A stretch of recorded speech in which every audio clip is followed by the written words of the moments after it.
शुभविवाह या मालिकेच्या येणाऱ्या भागामध्ये फ्रॉड अभिजितचे काळे धंदे आता मात्र सगळ्यांच्या समोर येणार असतात। म्हणजे पौर्णिमा आणि अभिजित यांना वाटत असतं मांजर डोळे मिटून दूध पित आहे आणि त्यामुळे आपल्याला काही दिसत नाहीये हे वाटत असल्यामुळे दोघं जण आता मात्र महाजनांच्या कंपनीमध्ये वारेमाप फ्रॉड करत आपले खिसे भरण्यासाठी उत्सुक असतात। कारण नंतर कोणी पाहिले, नंतर प्रॉपर्टी कुठे जाणार, काय होणार हे सगळं पौर्णिमाला माहिती असतं की रागिणी आपल्याला या सगळ्यावरती नागिणीसारखी विळखा घालून बसणार आणि आपल्यापर्यंत काही पोहोचू देणार नाही। म्हणून जेवढे आपले खिसे भरता येतील तेवढे खिसे भरण्यासाठी पौर्णिमा आणि अभिजित फ्रॉडवरती फ्रॉड करत असतात। पण त्यांचा हा फ्रॉड राजाकाका रंगेहात पकडतात आणि याचमुळे अजून दुसरा भूमी आणि आकाशसोबत केलेली रागिणीची कारस्थानं पण उघडकीला येणार असतात। अभिजित आणि पौर्णिमाच्या फ्रॉडमुळे रागिणीचे पण आता कारस्थानं रंगेहात पकडली जाणार असतात आणि नालायक अभिजितला स्वतःच्याच कर्माची शिक्षा भेटणार असते। पण यामुळे रागिणीची पण कारस्थानं उघडी होणार असतात। आता अभिजित आणि आता पौर्णिमा या दोघांनी नवीन पॉलिसी काढत आपल्या येणाऱ्या क्लायंटला स्वतःच त्यांच्या किमतीमध्ये, जर का ते एखाद्या कॉन्ट्रॅक्टमध्ये एखाद्या वस्तूची किंमत जर 100 रुपये लावत असतील तर ती किंमत 130 लावायची असं सांगतात।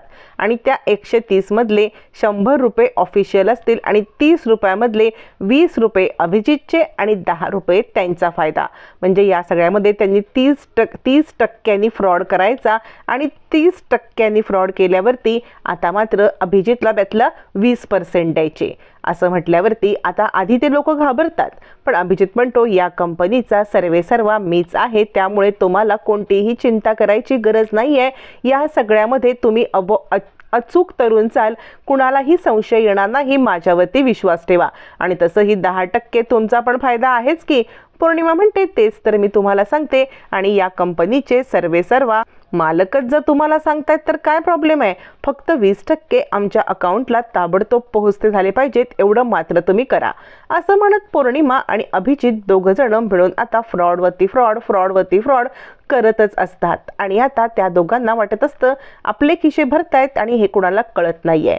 पण या कंपनीचा बरेच वर्ष व्यवहार सांभाळणारे राजाकाका, 1 रुपया इकडचा तिकडे होऊ न देणारे राजाकाका कंपनीच्या प्रत्येक फ्रॉडवरती लक्ष ठेवून असतात। आणि हा तर घपला खूप मोठा असतो आणि आत्तापर्यंत झालेले फ्रॉड हे रागिणीच्या मदतीने असतात।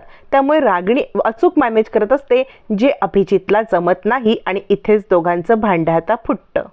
आता मात्र राजाकाका विचार करतात काहीतरी फ्रॉड होतोय कंपनीमध्ये आणि हा फ्रॉड कोण करतंय या सगळ्याचा शोध तर आपल्याला घ्यायलाच पाहिजे।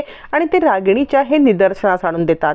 रागिणी म्हणते पण आपल्या ऑफिसचं सगळं तर आता अभिजितच सांभाळतोय की। यावरती राजाकाका म्हणतात तुझा अभिजितवरती विश्वास आहे ना, मग ज्या वेळेला कंपनीवाल्यांना ते घरी बोलवून कॉन्ट्रॅक्ट खरी साईन करणार होते तेव्हा तुला का बरं या सगळ्यामध्ये संशय आला? रागिणी म्हणते हे बघा, अभिजित माझा मुलगा आहे, त्याला घरी आणावं असं मला वाटणारच ना, पण विश्वासाचं म्हणाल तर माझा नाहीये अभिजितवरती विश्वास। राजाकाका म्हणतात मग या सगळ्याची छानबीन तुला करायलाच पाहिजे, कारण कंपनीमध्ये खूप मोठा फ्रॉड होतोय असं माझ्या लक्षात येतंय। तू या सगळ्यामध्ये जातीने लक्ष घाल आणि ज्या सगळ्यांच्या सोबत अभिजितने डील केले त्यांच्याशी जरा बोलून घे आणि मग तुला सत्य समजेल की या सगळ्यामध्ये अभिजित कितपत अडकलाय किंवा अभिजितने कितपत फ्रॉड केलाय।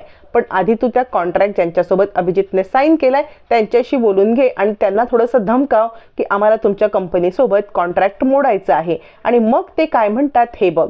हे म्हटल्यावर ते रागिणीला राजाकाकांचं म्हणणं पटतं, पण रागिणीला माहिती नसतं की राजाकाका आता जो सापळा लावणार असतात त्या सापळ्यामध्ये अभिजित पौर्णिमेबरोबर रागिणी सुद्धा अडकणार असते। रागिणी त्या डीलरना बोलवून घेते। आता त्या डीलरला बोलवून रागिणी सांगते आम्ही तुमच्यासोबत कॉन्ट्रॅक्ट मोडत आहोत। डीलर म्हणताय काय बोलताय तुम्ही, असं कोणतंही काम आम्ही केलं नाही, वर्षानुवर्षाची आपली आता पार्टनरशिप आहे। रागिणी म्हणते पण ही पार्टनरशिप तुम्ही विसरलात ना, 30%ने तुमचे रेट वाढवलेत, हा कुठचा न्याय? आणि मुळातच अभिजितने हे साईन कसं केलं, त्यामुळे ते काही मला माहित नाही, आजपासून तुमचं आमच्या कंपनीचं कॉन्ट्रॅक्ट संपलं।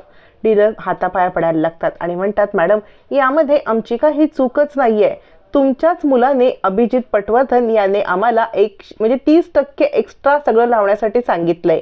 आणि तुम्हाला माहिती आहे का, 100 रुपये एका किमतीचे असेल तर 130 लावून 20 रुपये त्यातले अभिजित सरांच्या खिशात आणि 10 रुपये आमच्या आणि 100 रुपये कंपनीची डील, असं त्यांनी आमच्याशी कॉन्ट्रॅक्ट केलेला आहे. त्यामुळे आम्ही नको नको म्हणत असताना या सगळ्यामध्ये त्याने आम्हाला अडकवलंय. मॅडम तुम्ही विचार करा, कारण आत्तापर्यंत तुमच्या कंपनीसोबत आम्ही प्रामाणिकच काम करत होतो, मग अचानक असं आम्ही का करू बरं? या सगळ्यामध्ये तुमच्या मुलाचाच हात आहे, असं म्हणत आता डीलरने खूप मोठा खुलासा केल्यावरती राजा काका रागिणी चिडते. आता मात्र अभिजितला सगळ्यांच्या समोर बोलवलं जातं. रागिणी चिडलेली असते. रागिणी म्हणते, अभिजित तुझ्याकडून ही अपेक्षा नव्हती. अभिजित म्हणतो, आई मी काय केलं?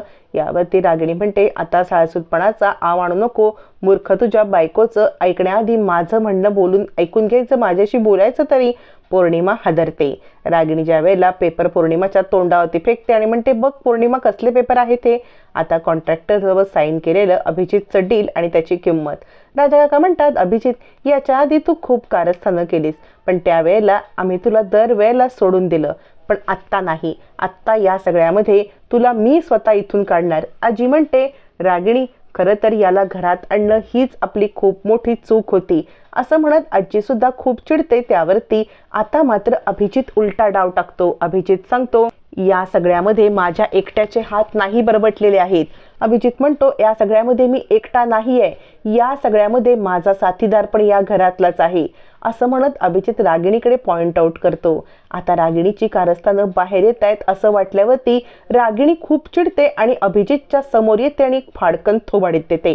आणि अभिजित तुला कोण रे साथ देणार? तुझ्या बायकोशिवाय दुसरं आहे कोण इथे? अभिजित म्हणतो, आई तू माझं तोंड बंद करू नकोस. रागिणी म्हणते, खबरदार खबरदार एक शब्द बोललास तर आत्ताच्या आत्ता इथून चालता हो. पण अभिजित मात्र काही थांबायला तयार नसतो. तो सांगत असतो, बाबा या सगळ्यामध्ये मला साथ देणारी ही माझी आई आहे. आता मात्र राजा काका सटपटतात. काय हे सगळं चाललंय? राजा काकांना कळत नाही. रागिणी म्हणते, हा मूर्खासारखं काहीतरी बोलतोय. अभिजित म्हणतो, नाही मी मूर्खासारखं बोलत नाहीये. दरवेळेला कधीही काही आलं समोर की माझ्यावरती ढकलून देणारी ही आईच माझी साथीदार आहे. आता मात्र खूप मोठा गौप्यस्फोट झालेला असतो. या सगळ्यामध्ये फ्रॉड अभिजितचे काळे धंदे तर राजा काकांनी पकडलेले असतात, पण त्याचसोबत रागिणीचं कारस्थान पण समोर येतं. आता मात्र रागिणी सटपटते. भूमी आता इकडे नसताना सुद्धा राजा काकांनी हे सगळं पकडलेलं असतं. अभिजितच्या थोबाडीत देत त्याला इथून चालता हो. आणि रागिणी हा काय बोलतोय? आजी म्हणते, नालायक अभि, तुझ्यावरती आल्यावरती तू आता माझ्या मुलीवरती संशय घेतोस. माझी मुलगी असं काही करणार नाही, मला खात्री आहे. अभिजित म्हणतो, तुझ्या मुलीवरती विश्वास ठेवू नकोस. ती एक दिवस तुला पण हाताला धरून घराबाहेर काढायला कमी करणार नाही. राजा काका म्हणतात, चालता हो. आत्ता तरी अभिजितच्या बोलण्यावरती कोणीही विश्वास ठेवायला तयार नसतं, पण अभिजितने रागिणीची सगळी कारस्थानं आपल्यासोबत बाहेर आणलेली असतात. पण राजा काका आणि आता आजी या गोष्टीवरती विश्वास ठेवायला तयार नसल्यामुळे आता रागिणी परत सही सलामत सुटेल का, हे मात्र येणाऱ्या भागातच कळणार.